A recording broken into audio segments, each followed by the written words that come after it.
Oke teman-teman, terima kasih Kaldo, Kaniki, Marci, Tena juga dan semua pengurus-pengurus yang sudah mempercayakan saya untuk berbagi hari ini. Nah teman-teman, tema kita di bulan ini yaitu integritas. Kita akan bicara tentang integritas. Boleh ditampilkan slide-nya? 1, 2, 3. Kasih tepuk tangan buat teman kita di Mulmed. Pasti cepat muncul itu. Oke, kita bicara tentang integritas. Nah, kalau kita bicara tentang integritas, ada banyak hal yang kita bisa bahas dan kita bisa pelajari bersama dalam hal integritas. Ada banyak nilai-nilai yang terkandung dalam hal integritas. Nah, slide berikutnya bisa ditampilkan. Kita bisa lihat di situ kalau bicara tentang integritas, ada tentang kejujuran, tentang mandiri, peduli, tanggung jawab, kerja keras, sederhana, adil, dan masih banyak sebenarnya lagi yang lainnya. Tapi dari sekian banyak nilai yang terkandung dalam sebuah integritas, saya akan bahas 2 saja. Hanya 2 saja, waktu saya 45 menit. Nggak sampai kayaknya.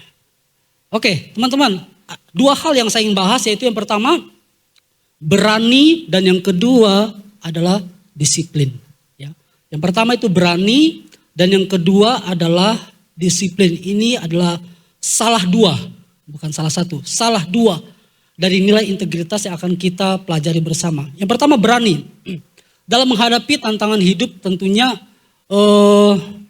baik itu dalam lingkungan pekerjaan kita, karena di sini juga ada yang sudah bekerja, dalam lingkungan kuliah, dalam lingkungan sekolah, dalam lingkungan pertemanan kita, pergaulan kita, kita butuh yang namanya integritas. Butuh integritas yang kuat untuk kita bisa berani mengambil sebuah keputusan.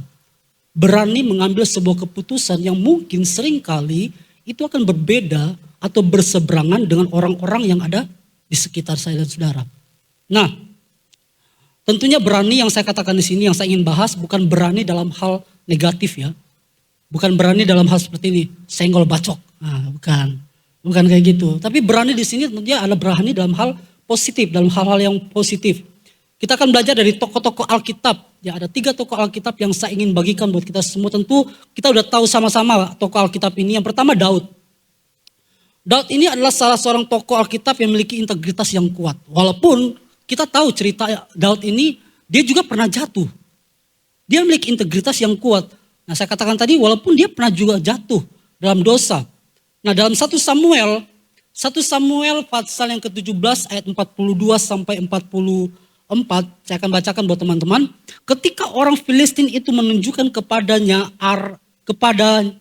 ke arah Daud serta melihat dia, dihinanya, menunjukkan pedangnya ke arah Daud serta melihat dia, dihinanya Daud itu karena ia masih muda, kemerah-merahan dan elok parasnya.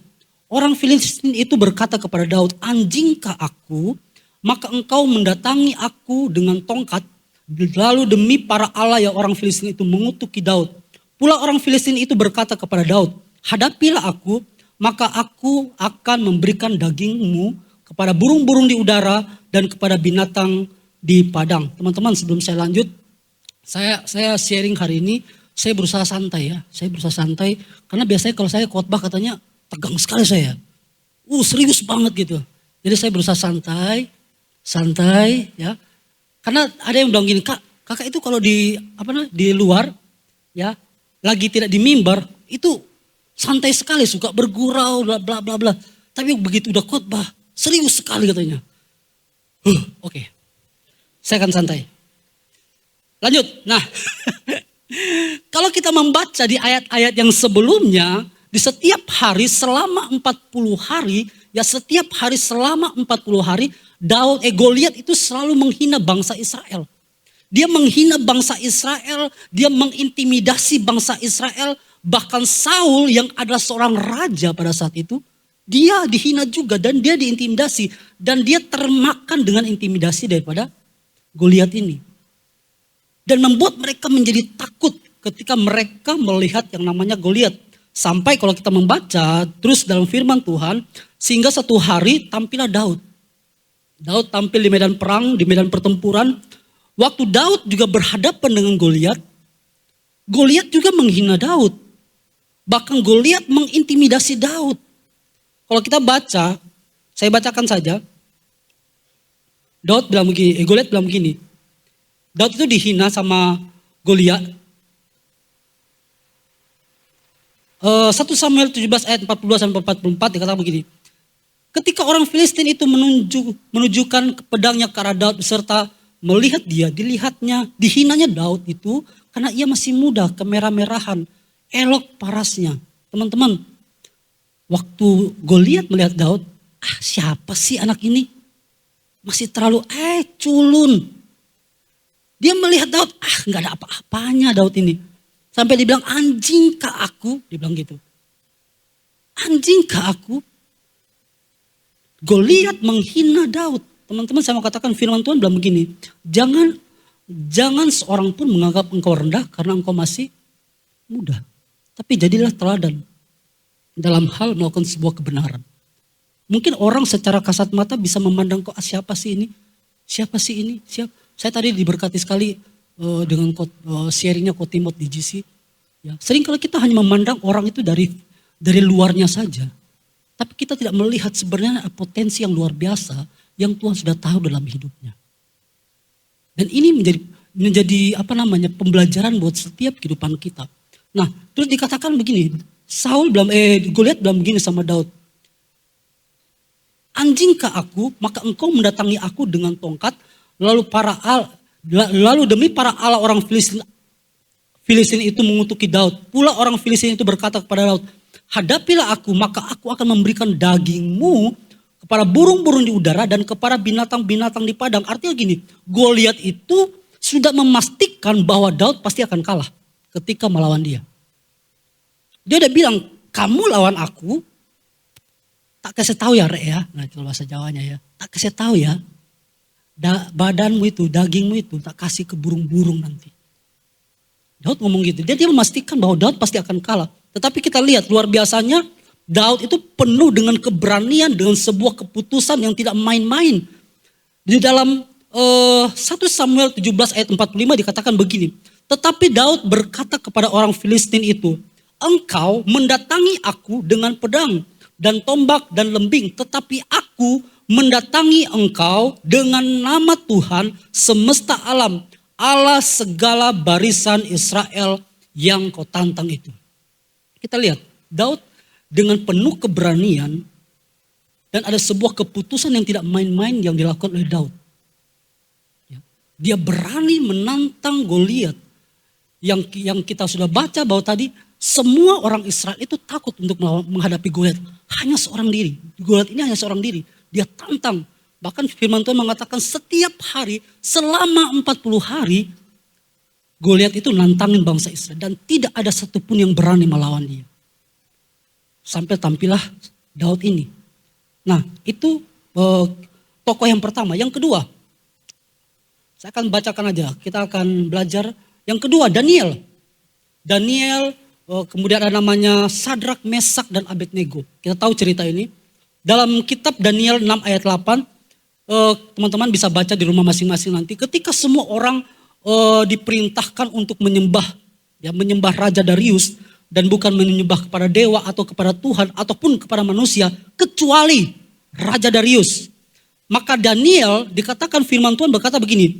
Daniel itu dengan penuh keberanian mengambil sebuah keputusan untuk tidak menuruti ketetapan yang telah dibuat oleh raja. Daniel dengan penuh keberanian mengambil sebuah keputusan untuk tidak menyembah Raja Darius. Padahal waktu itu kita tahu kalau dalam kisahnya dikatakan dibuatlah sebuah ketetapan bahwa semua orang harus menyembah kepada Raja Darius, meminta permohonan kepada Raja Darius.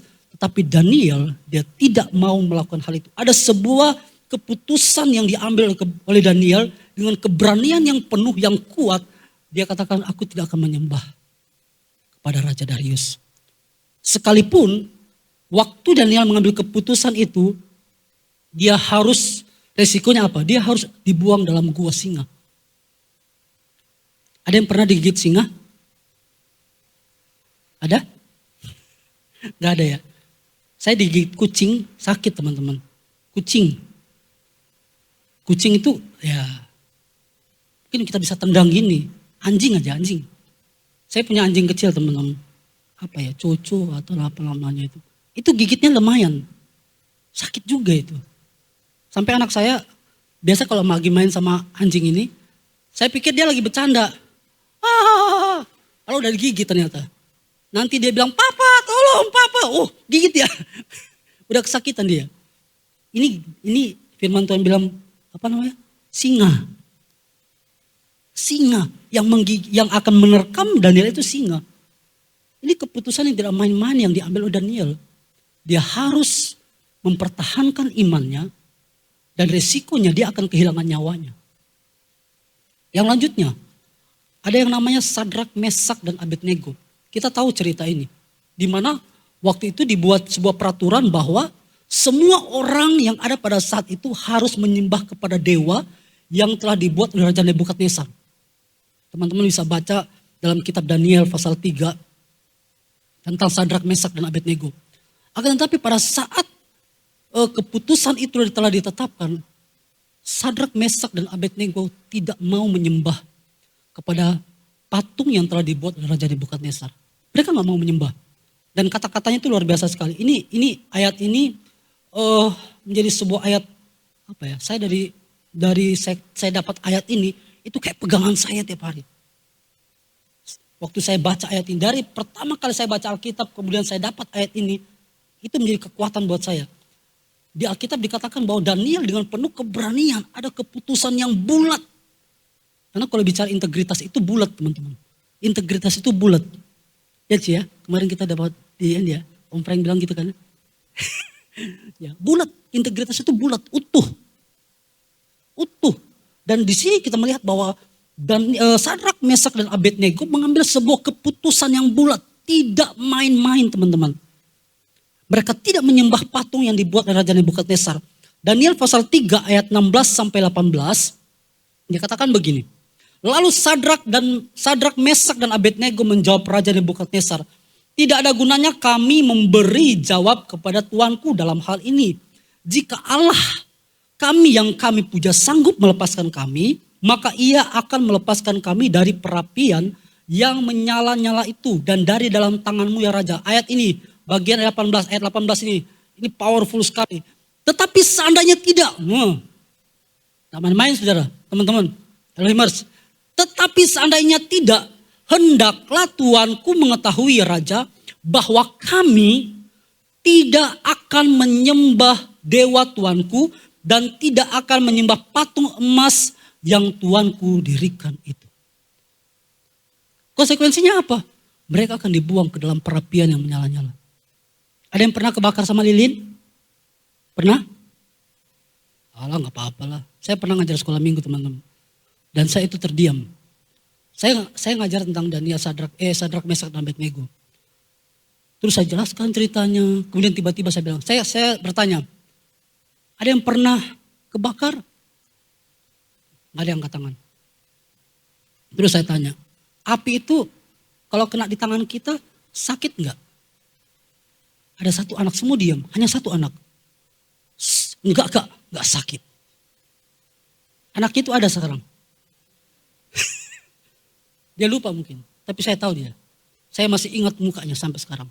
Bahkan dia ikut di KRL. Gak usah sebut namanya. Karena masih kecil waktu itu dia.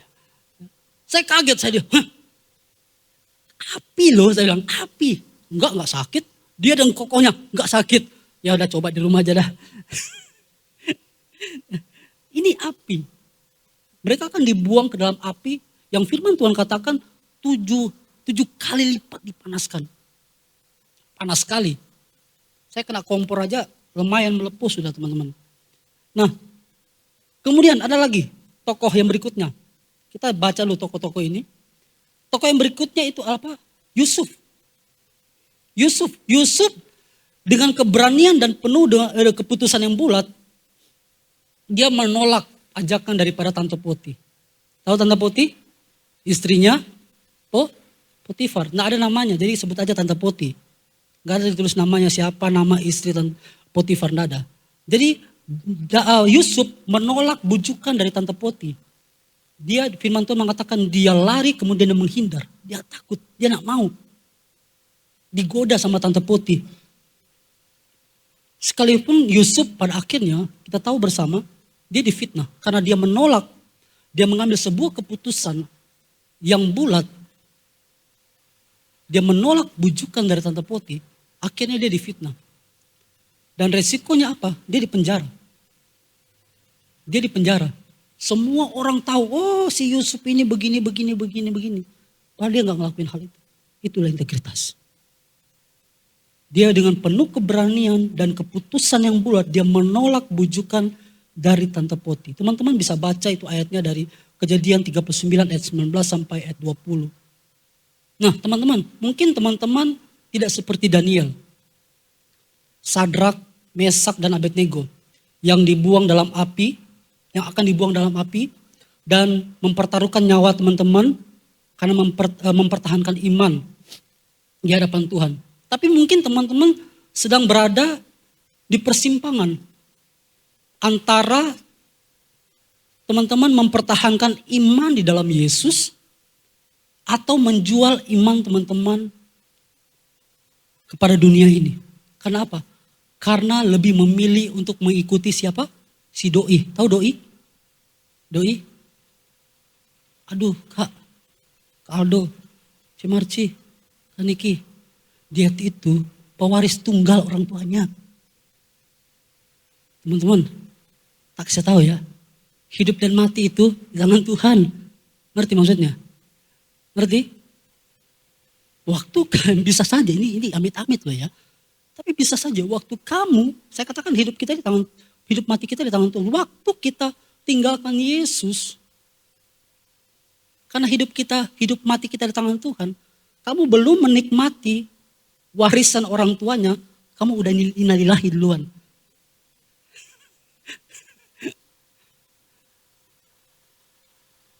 Jangan hanya dengan hal seperti itu, kemudian teman-teman menjual Yesus. Kemudian teman-teman menjual iman teman-teman kepada dunia ini, kepada harta atau hal-hal yang hanya sementara sifatnya. Pertahankan imanmu. Lu dia ganteng Kak. Dia cantik Kak. Lu susah dapat kayak dia Kak. Gak ada di Elohim Kak. Siapa bilang? Di sini banyak yang ganteng. Yang gak cocok. Senyum-senyum misalnya. Jomblo semua itu. Ya kan? Ayo pertahankan imanmu. Miliki integritas yang kuat. Jangan dengan hal-hal seperti itu kemudian kita tinggalkan Tuhan. Saya punya teman cewek. Waktu saya di Sulawesi Tengah. Saya asal dari Sulawesi Tengah.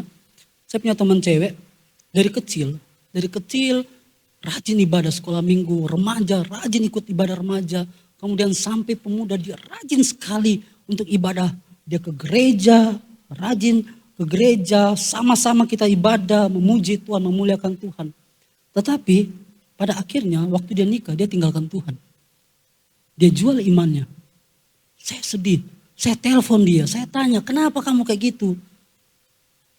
Ya itu, harta. Karena ganteng. Tidak ada yang seperti dia. Itu kebanyakan film Korea itu. Kebanyakan nonton film Korea. Nggak ada yang salah teman-teman dengan film Korea, nggak ada. Cuma kadang-kadang ekspektasi kita berlebihan. Ya. Kita pengen pasangan kita seperti Lee Min Ho. Nggak mungkin. Lee Min Ho ya Lee Min Ho. Brian ya Brian. Ya kan? Jevon ya Jevon. Saya nggak apa-apa karena ini. Ya, kayak itu. Ya. Nah teman-teman jangan jual imanmu dengan hal seperti itu. Atau teman-teman mengalami situasi seperti Yusuf. Digoda sama Tante Poti. Tante Poti di sini bisa aja. Iblis bisa pakai gadgetmu sebagai sarana seperti Tante Poti. Gadget kita itu bisa jadi sarana seperti Tante Poti. Gak ada yang lihat. Gak ada yang ini. Saya kemarin, saya teman-teman, saya lagi susun khotbah ini. Saya kadang bukan hanya di rumah saya susun khotbah, saya di mana saja kalau saya bawa tab, saya dapat sesuatu saya ketik lagi.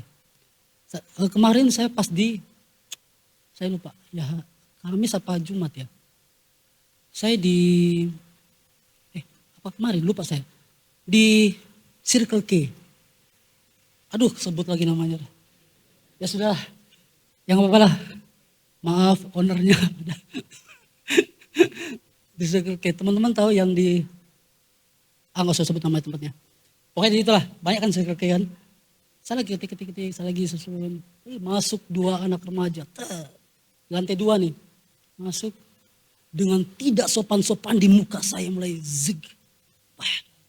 Mulai, aduh saya bilang, godaan keras nih. Enggak malu-malu teman-teman. Mulai di pojok. Anak-anak remaja, anak-anak sekolah, anak SMA. Dulu kami itu, masih mudanya kami, masih muda sih, masih sekolah. Itu kita mau salaman begini aja, lihat kiri kanan dulu. Sekarang, aduh. Saya nggak tahu dia gereja di mana. Nggak tahu dah. Tapi saya pastikan bukan di Elohim. Bukan di UIC, bukan di GC, pokoknya bukan di Elohim lah. Atau di sana pokoknya. Teman-teman, ayo jaga integritas kita. Gadget kita itu bisa jadi seperti lantai putih. Ya, jangan sampai kita dengan hal-hal seperti itu, dengan godaan-godaan seperti itu membuat kita jauh dari Tuhan, tinggalkan Tuhan.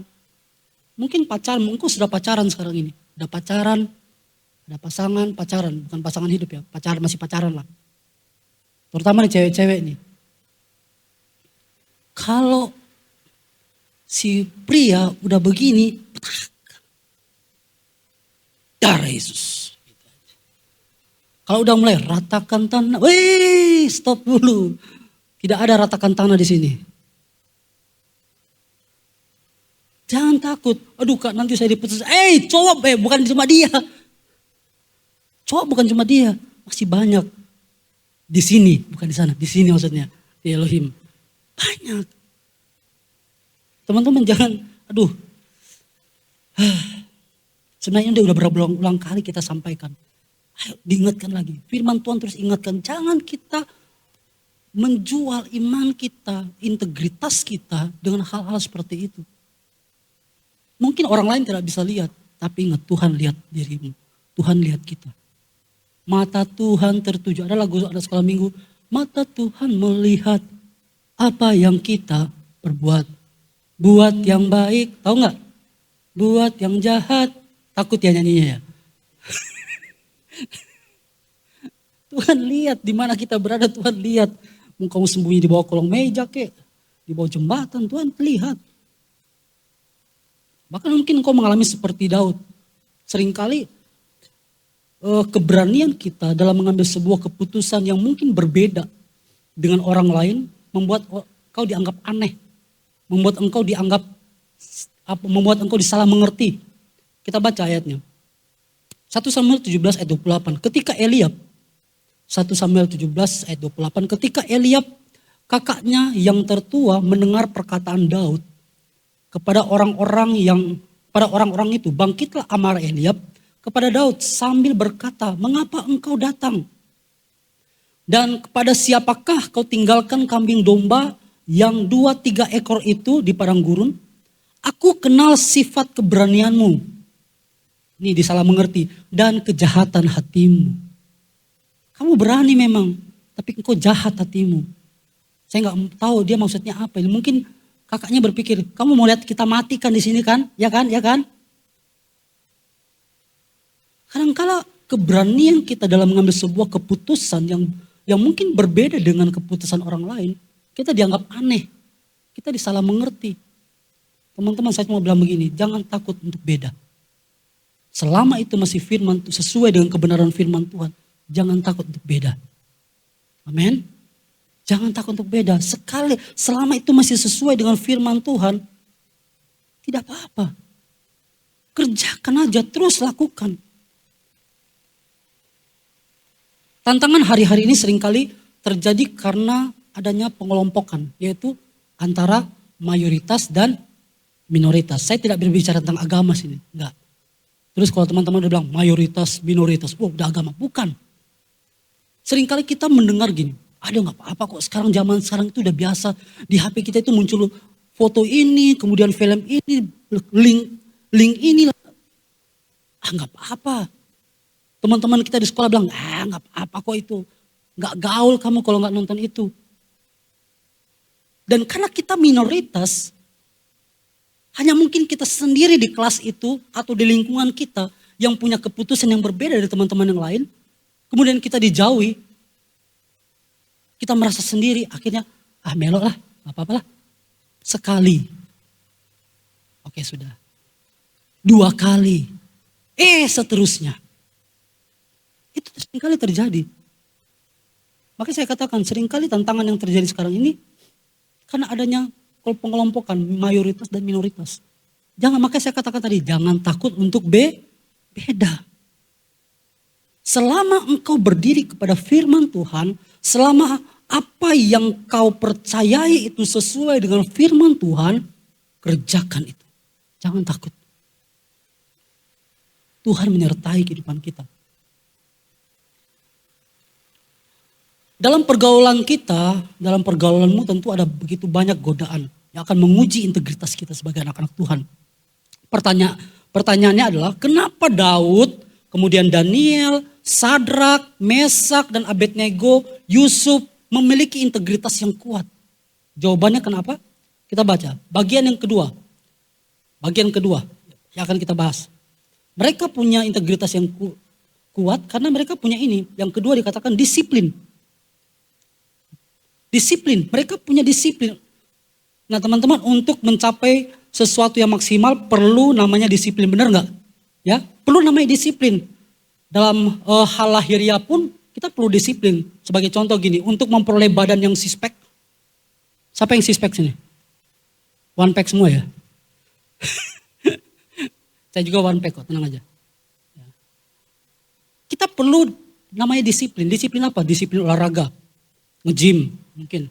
Angkat barbel. Angkat apa lagi? Angkat batu. Beras. Apa lagi? Gas. 3 kilogram. Di TikTok kan banyak kan ya. Disiplin, perlu disiplin. Olahraga, pola makan yang baik. Itu perlu disiplin sehingga memiliki badan yang six pack mungkin seperti itu. Kemudian untuk apa? Memperoleh nilai yang baik perlu yang namanya disiplin belajar. Teman-teman yang sekolah perlu namanya disiplin belajar. Slide nomor 8 boleh tampilkan? Slide nomor 8. Slide 8. Sebelumnya?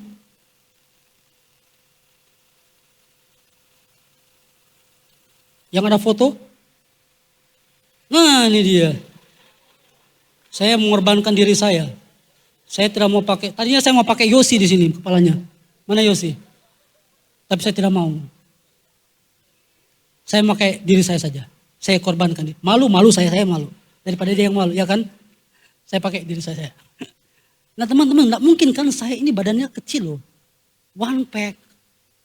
Terus kemudian hanya nge-gym sekali. Kemudian badan saya seperti itu. Enggak mungkin. Perlu disiplin. Butuh waktu. Butuh latihan.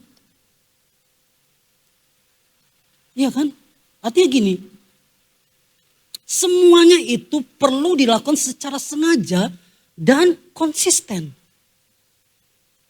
Disiplin itu perlu dilakukan secara sengaja, kemudian konsisten. Udah cukup fotonya. Biar fokus ke saya lagi. Ya. Perlu dilakukan secara sengaja dan konsisten. Tidak hanya sekali, 2 kali, badan saya langsung mekar. Kayak bakpao, enggak. Perlu waktu. Dan itu perlu dilakukan secara sengaja. Tidak mungkin tiba-tiba langsung badannya, enggak. Tidak seperti itu teman-teman. Ya. Karena semuanya tidak akan mungkin terjadi secara tiba-tiba. Tidak mungkin saya baru nge-gym sekali, badan saya kemudian mulai seperti Ade Rai. Enggak mungkin seperti itu. Jadi disiplin perlu dilakukan secara sengaja dan konsisten. Nah, apabila dalam hal kerohanian dalam hal kerohanian pun kita perlu yang namanya disiplin rohani. Kalau dalam hal-hal yang lahiri ya, jasmani ya kita perlu disiplin. Dalam hal kerohanian pun kita juga perlu disiplin rohani. Sebenarnya ini sesuatu hal yang sudah berkali-kali disampaikan. Teman-teman udah tahu semuanya yang ingin saya sampaikan. Dan berulang-ulang mungkin dari mimbar ini disampaikan, di care mungkin. Tapi tidak bosan-bosannya. Firman Tuhan itu selalu diingatkan buat kita. Disiplin rohani seperti apa yang harus kita miliki? Yang pertama, baca firman. Ya, kemudian apa? Renungkan firman. Yang berikutnya apa? Berdoa. 4, belajar mempraktekkan firman dan memperkatakan firman Allah. Dan lakukan semua itu secara sengaja dan konsisten. Itu perlu lakukan secara sengaja dan konsisten. Saya katakan tidak tiba-tiba, langsung rohani sekali. Tidak, teman-teman. Kado bisa sampai hari ini dipercayakan banyak hal dalam pelayanan. Enggak langsung tiba-tiba langsung seperti itu. Enggak. Setiap pemimpin yang dipercayakan kepercayaan-kepercayaan yang lebih mungkin dari teman-teman yang lain. Mereka tuh enggak langsung jadi gitu. Ada prosesnya. Ada pendisiplinan di dalamnya. Dan itu dilakukan secara konsisten. Enggak hanya 1-2 kali. Oke. Daud itu dia seorang pemuji. Dia dikenal sekali dalam firman Tuhan dikatakan dia seorang penyembah, pemuji penyembah. Maka Daud waktu dia menghadapi tantangan, dia berani. Kenapa? Dia tahu siapa Tuhan yang dia sembah. Daniel itu karena Daud itu punya disiplin rohani juga. Saya katakan Daud itu punya disiplin rohani, dia seorang pemuji, dia seorang penyembah. Kemudian Daniel itu, Sadrak, Mesak, Abednego, mereka orang-orang yang punya disiplin rohani. Ketika mereka menghadapi tantangan, mereka nggak takut. Mereka berani menghadapinya. Kenapa? Karena mereka punya disiplin rohani. Firman Tuhan mengatakan Daniel itu berdoa 3 kali sehari. Dia berdoa 3 kali sehari. Yusuf itu firman Tuhan mengatakan Tuhan menyertai Yusuf. Teman-teman bisa baca berapa kali Tuhan bilang Tuhan menyertai Yusuf. Tuhan menyertai Yusuf. Artinya apa? Yusuf punya disiplin rohani. Makanya ketika dia menghadapi sebuah tantangan, dia nggak takut, dia berani menghadapinya, dia berani mengambil sebuah keputusan yang bulat, sehingga dia tidak pernah meninggalkan Tuhan.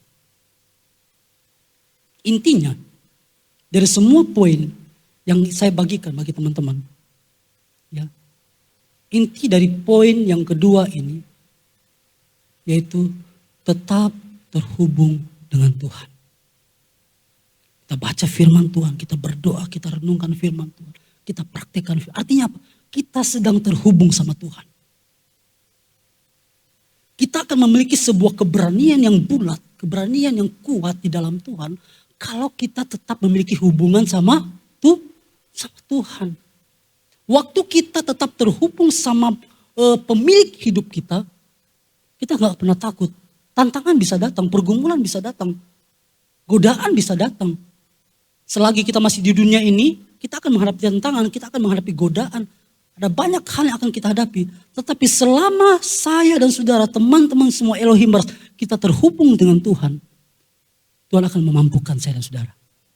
Tuhan akan memberikan kita kekuatan untuk bisa menjalani segala sesuatunya. Slide yang berikutnya dikatakan begini. Untuk kita bisa memiliki sebuah kebenaran yang bulat dalam menghadapi godaan, tantangan hidup. Bahkan untuk kita berani berkata tidak kepada dosa. Ya, untuk kita berani berkata tidak kepada dosa. Milikilah disiplin rohani. Yaitu terhubung dengan Tuhan. Amin. Tetap terhubung dengan Tuhan. Yang terakhir. Ada banyak orang yang hanya sampai di kata-kata aku ingin disiplin. Ya ini, Ada banyak orang hanya sampai di kata-kata, aku pengen disiplin. Maunya disiplin sih. Tetapi hanya sedikit orang yang benar-benar berusaha disiplin. Beda loh. Hanya ingin disiplin sama berusaha disiplin. Dibilang berusaha berarti ada sebuah tindakan yang dilakukan. Pertanyaannya begini. Saya mengundang tim PAW, pemusik. Pertanyaannya begini. Apakah orang yang berusaha disiplin masih bisa jatuh atau tidak? Masih bisa gagal atau tidak? Jawabannya iya, masih. Apakah ketika kita sudah berusaha untuk disiplin, memiliki disiplin rohani, apakah kita masih bisa jatuh? Ya, masih ada potensi untuk bisa jatuh. Tetapi perbedaannya begini teman-teman, saya kasih tahu. Perbedaannya begini. Waktu orang berusaha untuk disiplin, dia bisa jatuh, dia bisa gagal. Akan tetapi dia dapat bangkit kembali, bahkan lebih cepat bangkitnya. Daripada dibandingkan dengan orang yang tidak punya disiplin rohani. Orang punya disiplin rohani bisa jatuh, bisa gagal, bisa. Dia punya potensi juga untuk bisa jatuh. Tapi waktu dia jatuh, dia akan bangkit lagi. Dan lebih cepat bangkitnya daripada orang yang tidak punya disiplin rohani.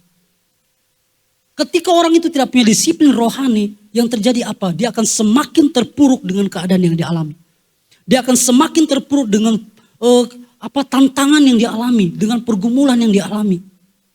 Sebab itu firman Tuhan yang mengajarkan buat kita.